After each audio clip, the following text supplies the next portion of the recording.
The Google Pixel brand may be most known for the smartphones, but the first ever Pixel branded device was the Google Chromebook Pixel, a top-of-the-line Chromebook with an eye-popping price tag. At its October 4th hardware event, Google announced a new version of the Chromebook Pixel with a similar price tag, but with a new name, the Pixelbook. It's accompanied by a stylus accessory called the Pixelbook Pen. We took a closer look in our hands-on review at the event. Google takes on the Microsoft Surface Pro 4 with its new Pixelbook and stylus combination, but Chrome OS is quite different from the Windows 10 operating system. Most of your functions will be performed through the Chrome browser, but you can also install Android apps thanks to support for the Google Play Store. The Play Store first debuted on Chrome OS earlier this year on the Samsung Chromebook Plus, but it's now exiting beta on the Pixelbook. We did not have a good experience using Android apps on the Samsung Chromebook Pro. The Play Store was buggy, Android apps often crashed, and the interface was just plain slow. In our brief hands-on time with the Pixelbook, we were impressed with how much the experience has improved. The Play Store felt fluid and fast, apps opened quickly, and there are far more optimized apps than before. Spotify, for example, can go into a full-screen mode rather than a portrait mode, like on your phone. It certainly makes us think we'll be installing more Android apps on the Pixelbook. The rest of the OS felt fast and uncluttered, and that's likely thanks to the 7th generation Intel Core i5 processor.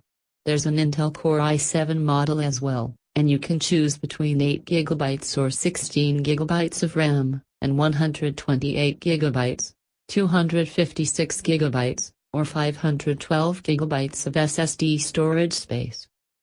Assistant on the Pixelbook worked incredibly well in our reviews.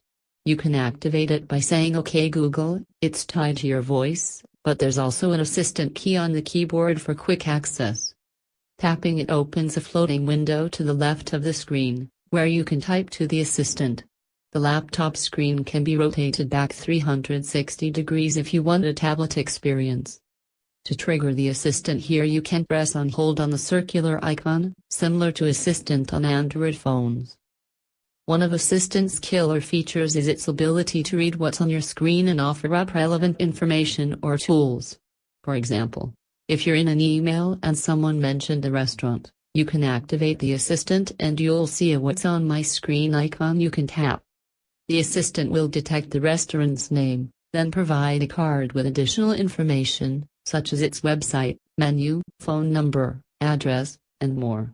It's much faster than having to open a new tab and search for the restaurant. This feature is improved with the Pixelbook Pen. There's a button on the pen that specifically works with the assistant. Press and hold it while you circle something of interest, and the assistant will automatically pop up a card with more details. It doesn't just work on text. It accurately discovered the location of an image we circled, as well as an actor's face.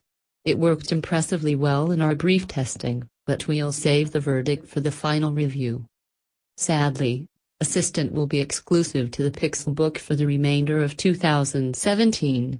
Google told Digital Trends it will expand to more Chromebooks in 2018. The Pixelbook has a unique design we haven't really seen before on a laptop. A quarter of the front chassis is covered with glass, mimicking the design theme of the Pixel 2 smartphone. Unlike the smartphone, however, this glass design actually serves a purpose: better wireless connectivity. The rest of the chassis is a silver aluminum unibody, but the Chromebook is impressively lightweight at just 2.4 pounds. The 12.3-inch LCD screen looks a little dated because it's flanked by massive bezels. Google said this is to help hold the device when it's used in tablet mode, since the screen can be rotated 360 degrees. The display looks bright, colorful, and plenty sharp thanks to its incredibly high 2400 by 1600 pixel resolution, 235 pixels per inch. Google wants you to use a Pixel smartphone with the Pixelbook, and provides several unique capabilities when the two are paired to sweeten the deal. For example, you can tell the Pixelbook to instantly tether to your Pixel phone whenever it doesn't have Wi-Fi. Both devices can also charge with the same USB-C cable. The Pixelbook has two USB-C charging ports and a 3.5mm headphone jack. We would have liked to see a USB port or two and an SD card slot, but that may be asking too much these days. The front camera sits at the top center and is capable of 720p video recording at 60 fps. It should really do 1080p though, for the device's price. The gyroscope on board means you'll be able to play Android games that require you to tilt the device around. The chiclet trackpad offered nice feedback and was spacious, but we'll have to spend more time on it for a final verdict. To enhance your Pixelbook experience, you can purchase the Pixelbook Pen for $100. Google worked with Wacom to perfect this stylus, which offers more than 2,000 levels of pressure sensitivity, 60 degrees of angular awareness, and only 10 ms of latency. We saw virtually zero delay when putting the stylus to the screen, and its ability to pick up the varying degrees of pressure when writing and drawing was impressive. The stylus itself is quite chunky, though. It feels more like a chalk marker than a pen. The Pixelbook starts at $1,000, but it can go up all the way to $1,650 for the Intel Core i7 and 16GB RAM model with 512GB of SSD storage space. The base model is available for pre-order now, but you'll have to join a waitlist for the higher-end variant. The base $1,000 Pixelbook is expected to ship at the end of October. The Pixelbook Pen, on the other hand, is available for pre-order now for $100, but it won't ship until the end of November.